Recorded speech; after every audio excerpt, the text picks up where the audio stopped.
Hi, it's me again with Corel Tips and Tricks. In today's video, we're going to draw a piece of, or what I would think it would look like if it was Swiss cheese.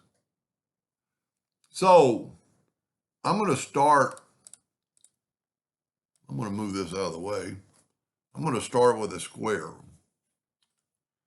And I'm going to hit P, put it in center page. I'm going to take my freehand tool, set on 100, so I have good smoothness. And the smoothness is going to help you make your circles or half circles look a little smoother. And I'm sure your ability will be a little better than mine. It doesn't matter how many you do. You know, you could have some big ones. Just try to join the nodes. And Swiss cheese is just basically air pockets. So we've got maybe a little bit, So what you could do is take the shape tool now and just kind of join that. They don't have to be perfect because we're going to use the Smart Fill tool here in just a second. So I'm going to get the shape tool. And I could have used an ellipse, but then you're going to have to change that. I don't have to cut off the lines on the back, on the outside of the square. That's why I drew a square.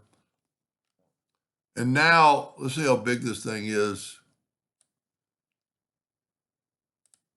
It's over 15 inches, so let's make our nudge factor 20.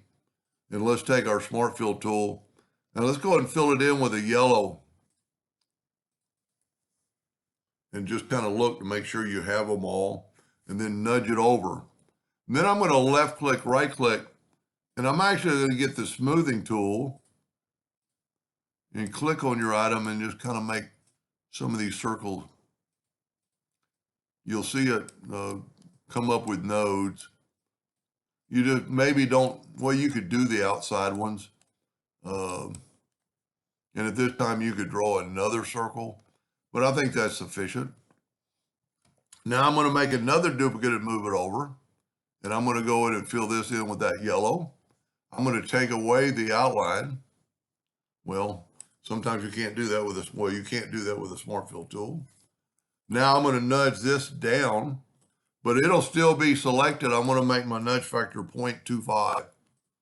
And the good thing with Corel, the last thing you touch should be like that. And I just nudge the yellow down. Now what I'm going to do is I'm going to, you know what, that might be too much. Let me nudge it up. Doesn't really matter. And now I'm going to take the Smart Fill tool again. I can use any color besides the yellow. I'm going to use black. And I'm going to fill in these parts of black. That's going to be the wall of the cheese. Or the thickness of the cheese, I guess it should be. Now, because we've nudged, I can nudge. Okay, let me set my nudge factor back on 15 inches. And let's nudge this out of the way. And let's right click and take away the outline. That way we only have this. Now, I'm going to go ahead and go group it together, and then I'm going to change it to a yellow. Whoop. Well, no. Wow. Should be able to just change the, you tell you what, let me ungroup them. See if that matters. Then change these to a yellow. Wow, it's changing the whole, let me look at it in a wireframe. Yeah, see, I don't have everything deleted. So let me go back to view and enhance, and let me grab, if you hold down the Alt key, it will touch something, and now let's move it. Well, let's go to Object, Group, and ungroup it. Hold down the Alt key. The Alt key will help you touch something, and then let's move that out of the way. See, that was a ghost. Now let's make this yellow.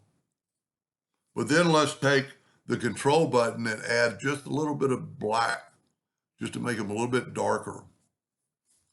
Now I'm going to go ahead and group them together. And I'm going to, let's do it two ways.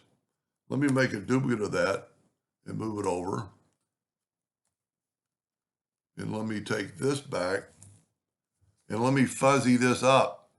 I'm going to go to Effects and Blur and Gaussian Blur. You don't want too much. So make this a little bit less.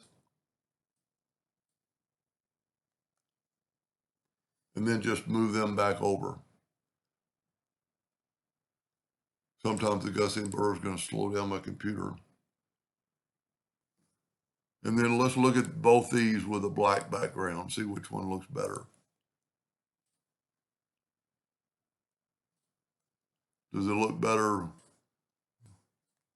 with a little fuzz or straight? Maybe the straight, maybe I blurred them a little bit too much. But you can see the difference in the colors, and that's how I would do it. Anyway, I hope that helps somebody someday, and thank you for watching.